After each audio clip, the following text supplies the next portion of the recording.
Ever picked up some photo editing software and just felt completely lost, like you're staring at a spaceship cockpit? Oh, yeah. Happens all the You time. just want to maybe brighten up your vacation photos, Hmm. fix one slightly blurry shot, and suddenly, bam, a million sliders, buttons, menus. Well, it can be really overwhelming. It absolutely can, especially when you're starting out. The power is there, but understanding the layout, that's the first hurdle. And that brings us right to Adobe Photoshop Elements. It's a seriously capable program, no doubt about it.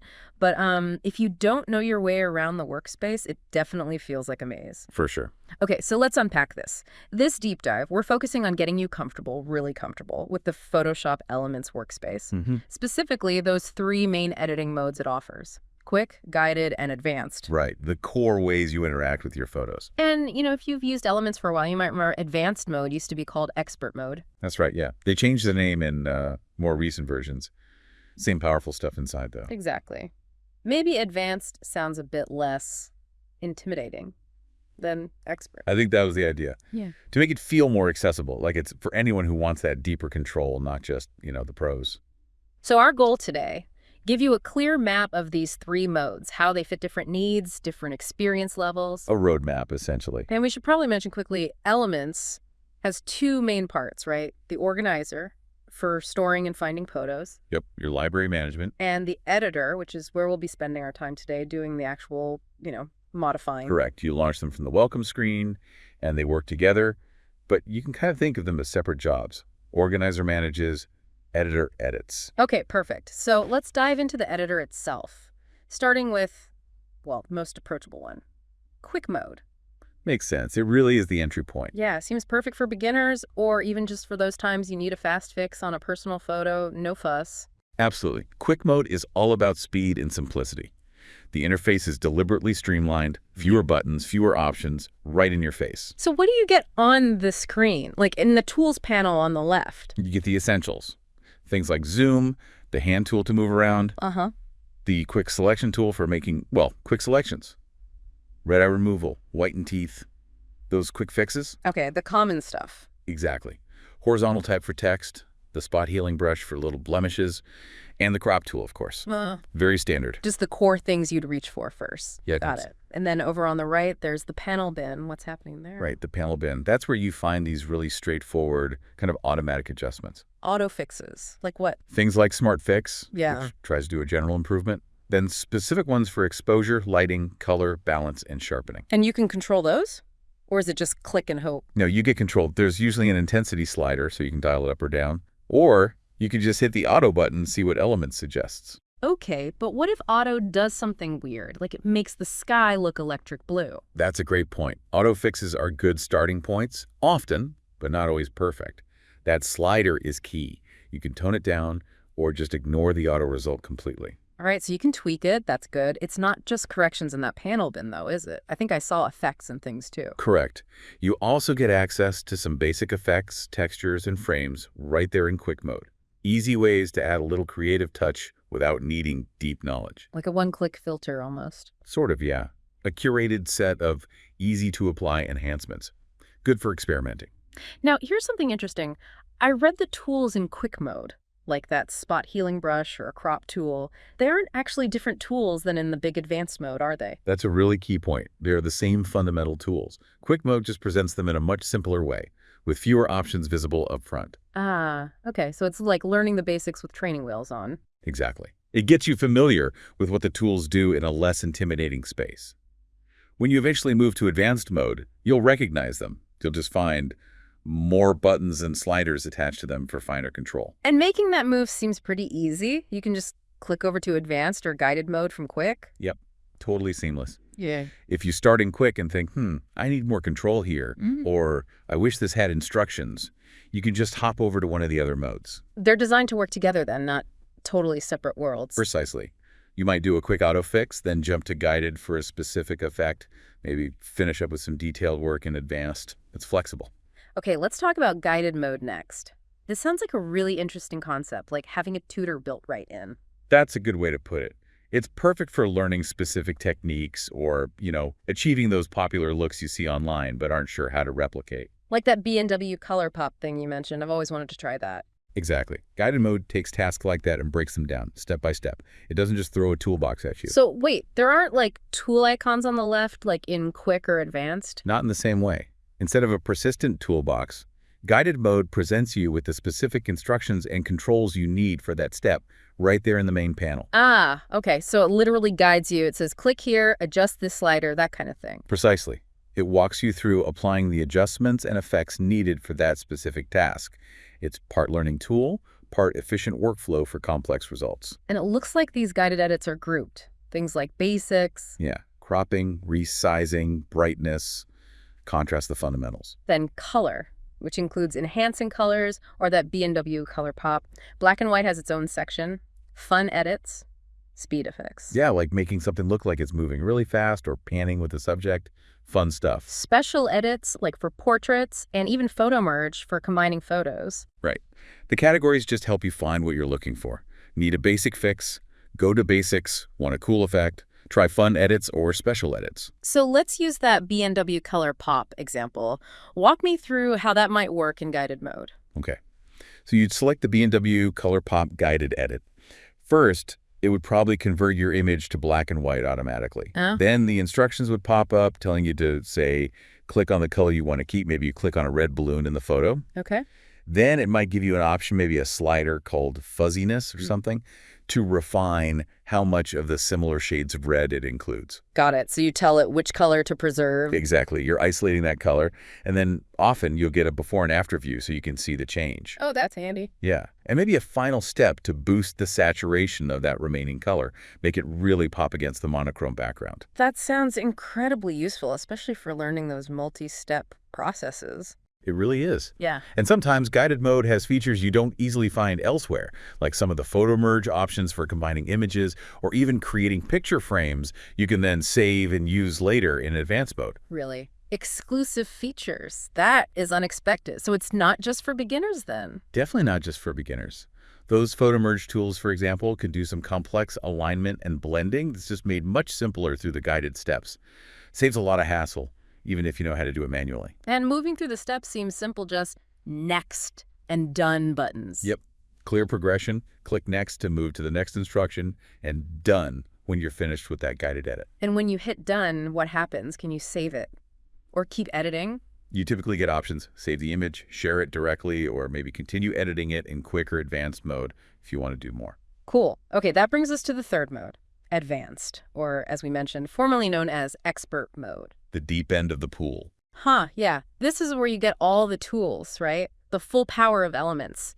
Things like layers, layer masks, for really sophisticated edits. Absolutely. This is where you have the most granular control over everything. Complex compositing, detailed retouching, non-destructive workflows. It all happens here. I can see why the old expert name might have scared people off, even if advanced is better. What's like one piece of advice for someone looking at advanced mode and feeling a bit intimidated, but they want that extra control?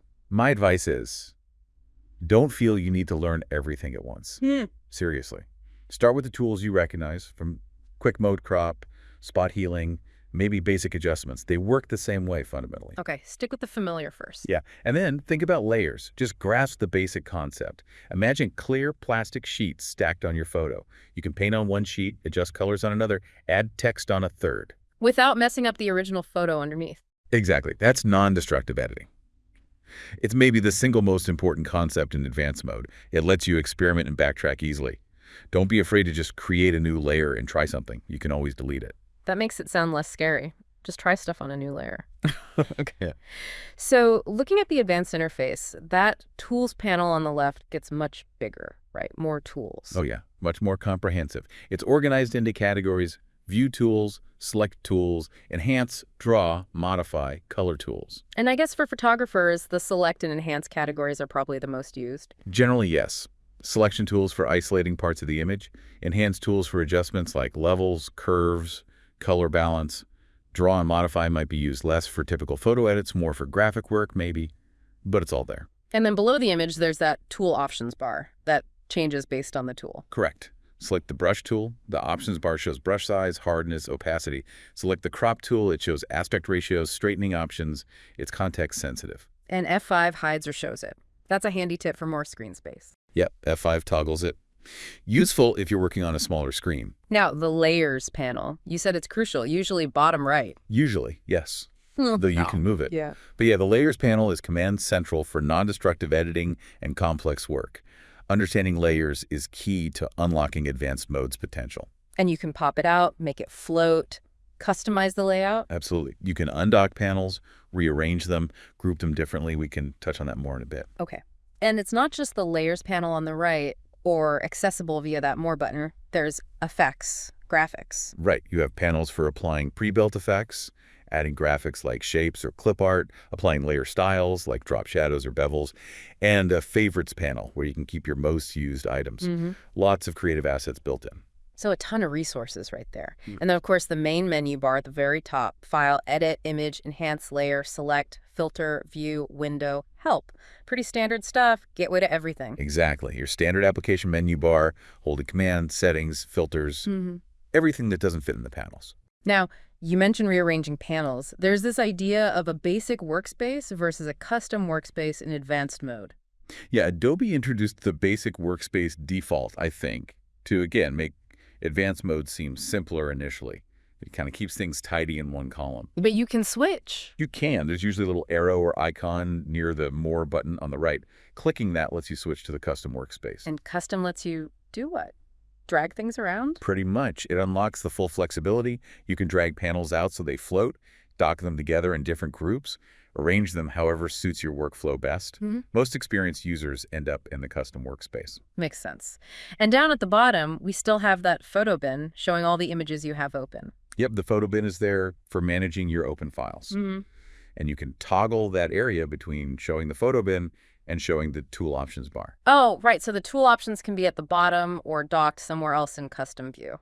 Typically, the tool options bar stays docked at the bottom in the default setups. But yeah, workspace customization allows for a lot of flexibility. The photo bin area can also show files you've selected in the organizer, which is a nice link. Yeah, that integration is useful. And one last efficiency tip: keyboard shortcuts. Hover over a tool. Hover over a tool icon, and the little tooltip that pops up will usually show the tool's name and its keyboard shortcut in parentheses. Yeah. Like B for brush, V for move tool. Learning those saves a ton of time. Definitely. So it really feels like advanced mode is where you'll spend most of your time if you're doing regular serious editing. I'd say so, yes. Quick is for speed, guided is for learning specific effects, but advanced gives you the full control needed for most detailed work. And since we're on advanced mode and mentioned rearranging things, let's touch on that customization quickly. You can really set it up how you like. Absolutely. That panel bin on the right, you can drag panels out by their top tab to make them float anywhere on your screen. Or you can drag them back towards the right edge, and when you see a blue line appear, that means it'll dock back into the bin. You can stack them, group them side by side. So you can build your own ideal layout. Exactly. Put the panels you use constantly right where you want them.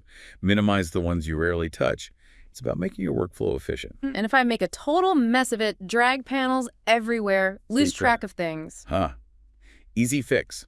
Go up to the window menu at the top, and there's an option called Reset Panels. Click that, and boom, everything snaps back to the default layout for whichever workspace, basic or custom, you're in. Phew. Okay, a safety net. That's crucial. Definitely encourages experimentation. And one last tiny customization thing you can choose if your image is open as tabs along the top or as separate floating window. Yes, that's usually a setting in the main Preferences menu, Edit Preferences in Windows, Photoshop Elements Preferences on Mac. Tabbed versus floating documents. Just a personal preference thing. Got it. Okay, so let's try and bring this all together.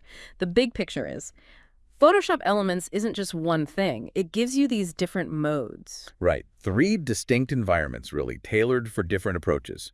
Quick, guided, and advanced. Quick, fast, easy, entry level. Yep. Guided, step-by-step help, learning specific things. And advanced. Yeah. Full power, full control, where most detailed editing happens. Exactly. And the real key here for you listening is probably to just try them out. Don't feel stuck in one. Please experiment. See what feels right for different kinds of photos or different tasks. Maybe you use Quick for 80% of your photos, but Guided for that one special effect, and Advanced for your absolute favorite shots. So thinking about someone who maybe only uses their phone's basic editing tools now, Which mode seems like the least scary jump? Oh, definitely. Quick mode. It has familiar concepts, brightness, color, cropping, just maybe with a bit more finesse than the phone apps. It's a natural stepping stone. And you're never locked in. You can start in quick, decide you need more, jump to advanced, get stuck, maybe look for a guided edit that does what you want. Exactly. That flexibility to move between them is a huge plus. You use the mode that fits the immediate need. So really, getting a handle on this workspace, understanding these modes, that's your foundation. It lets you stop fighting the software and start focusing on being creative. That's the goal, isn't it? Understand the tools so you can focus on the art, on the image itself. A clear workspace leads to clear thinking creatively. So a question for you to think about. Looking at your own photos, your own editing habits, which mode feels like the best fit right now? Or maybe, what's a creative idea you've had that one of these modes could help you finally tackle? Yeah, what kind of story do you want your photos to tell? And which mode is the best tool for telling it? And maybe the next step after this is to pick one mode and just explore a few of its specific tools or features a bit more deeply. Absolutely. Pick the spot healing brush in quick mode, or try a fun edit in guided, or just explore the layers panel in advanced. Small steps build confidence. Well, thanks for diving deep into the Photoshop Elements workspace with us today. Hope it helped clear things up. We really hope it gave you a better map for navigating this powerful and hopefully now slightly less intimidating piece of software.